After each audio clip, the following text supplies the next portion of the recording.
What is up, guys? Welcome back to the garage. Today I'm bringing you the first video on the 240 that I know you guys are all super excited for. Actually, I don't know that because I haven't uploaded a single video on it yet, but hopefully you are because I am super stoked on it.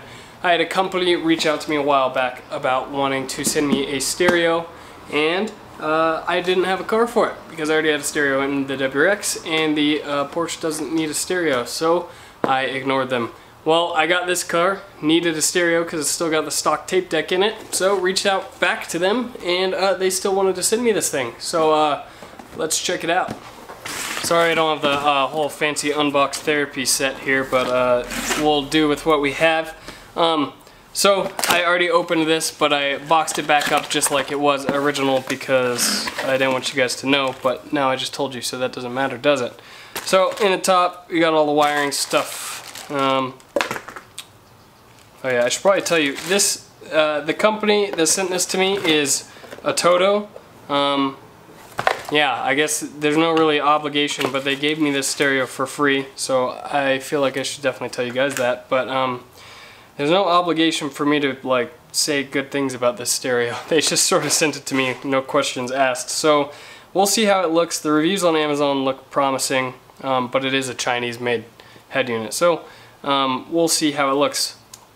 It's got a cord with two USB cords on it. One that says easy connection, one that says quick charge. That's cool that it has quick charge because my phone is compatible with that.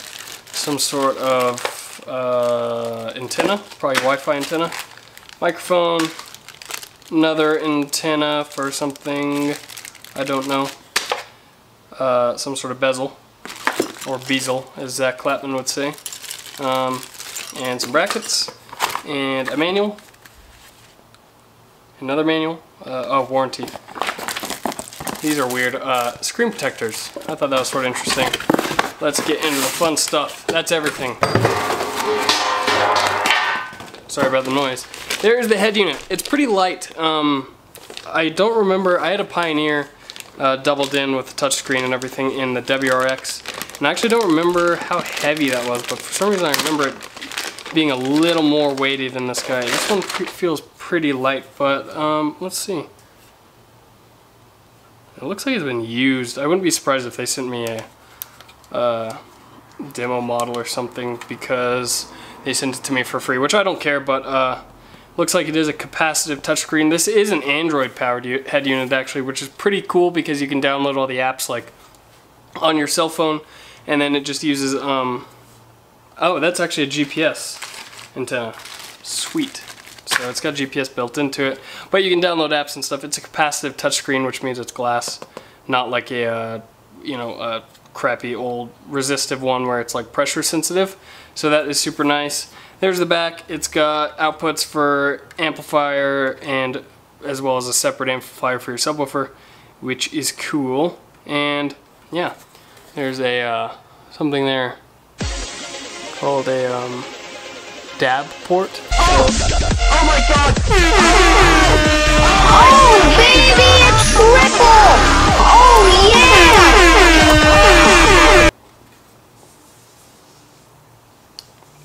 Yeah, let's get this thing installed. First though, I need to take this. I got my little wiring kit that was 12 bucks at AutoZone, and wire these up. I saw in the reviews online that the wires, the colors of the wires weren't like proper like standard colors, but they actually are, so I don't know if they changed that or something, but they are standard colors in case you were wondering.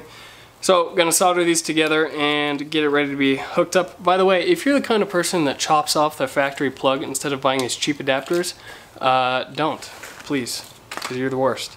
So yeah.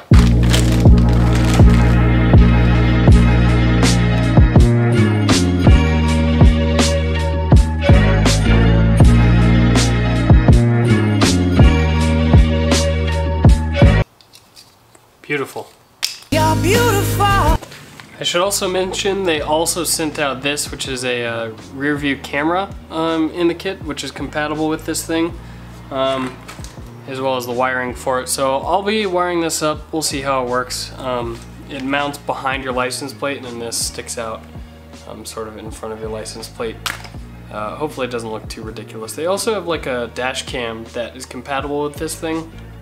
I'm pretty tempted to get that because a dash cam would not be, or would be pretty nice to have, but this is all done. These are extra wires. Well, besides the ground, these are extra wires for cars with steering wheel controls.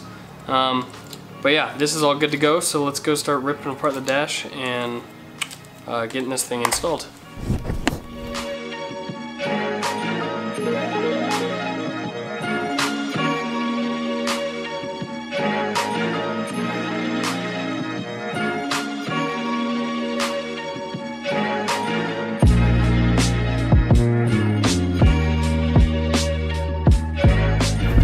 Alright, so I've got everything wired up. Let me just run it through with you guys real quick.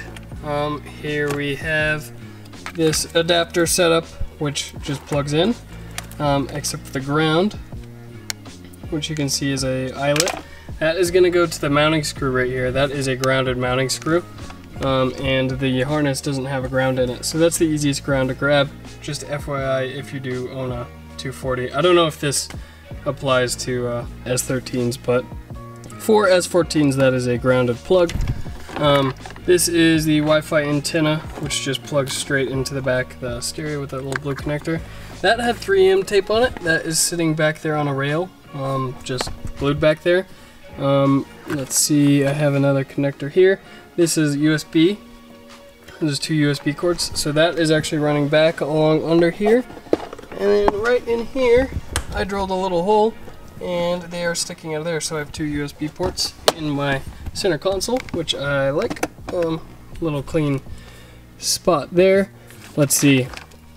I'll come back to that. Next, I have, wherever it is, one of my connectors for the GPS antenna, which they recommend installing on the dashboard. So I did. The wire runs underneath here, which you can actually see it hanging there. I need to zip tie it up against the rest of the harness.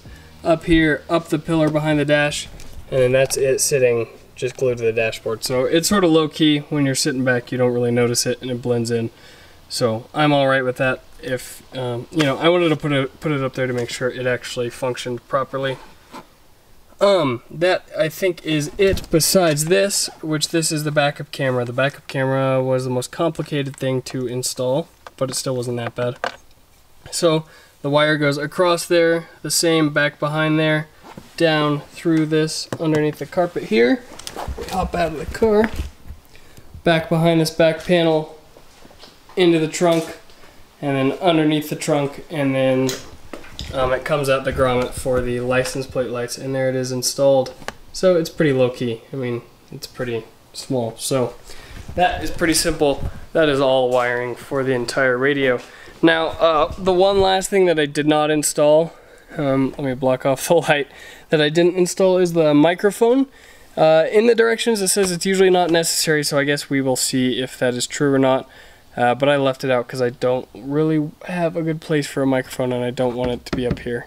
But if I have to do that to make it work properly, then I will at some point later, but for now, we're holding off.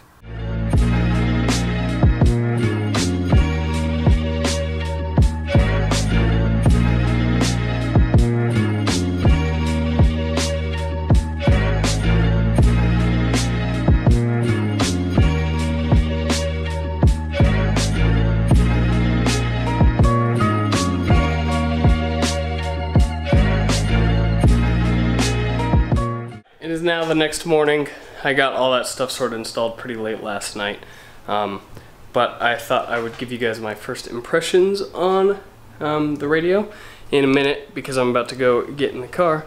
But I almost forgot a couple of last video, which was forever ago.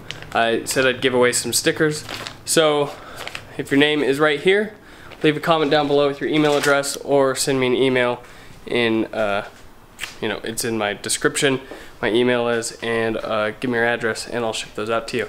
So, yeah, let's go hop in the car, I guess. Let's go over just some simple first impressions of this thing. Here it is installed in daylight. I think it really modernizes the interior actually, which I dig. It looks really nice. Ignore the thumbprints. I played with it for like an hour last night.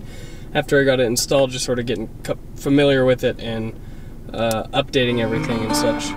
I'll turn that down. So you got some hardware buttons here. You got a power button, volume up, down, skip track, back and forth, and a home button. Since it is an Android device, there's a home button. And these are probably the cheapest feeling part of the whole unit, are the buttons. They're pretty loose, but in their defense, my Pioneer head unit felt probably just as cheap, if not cheaper.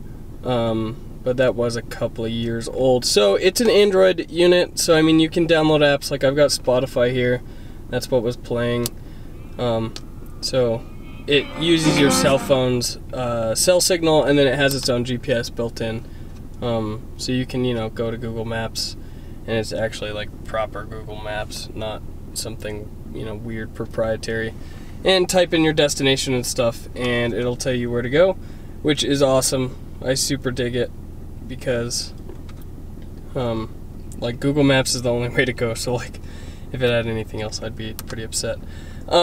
It's pretty snappy. There are some times where there's lag on it and everything, but it's all right. I'm pretty happy with it. I'm definitely gonna have to report back later. I dig like that I have like multiple USB ports. See, I'm charging some batteries in there, so like it's got some cool features and everything. But I'll report back in a future video on a full review on this thing. But there it is installed.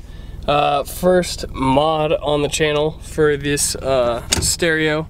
Obviously I already put the lip on this car, and that's it, tint. But yeah, I will report back in the future and let you guys know how it feels. For now, that is going to be it for the video. Thank you guys for watching. I'll see you in the next one. Peace out.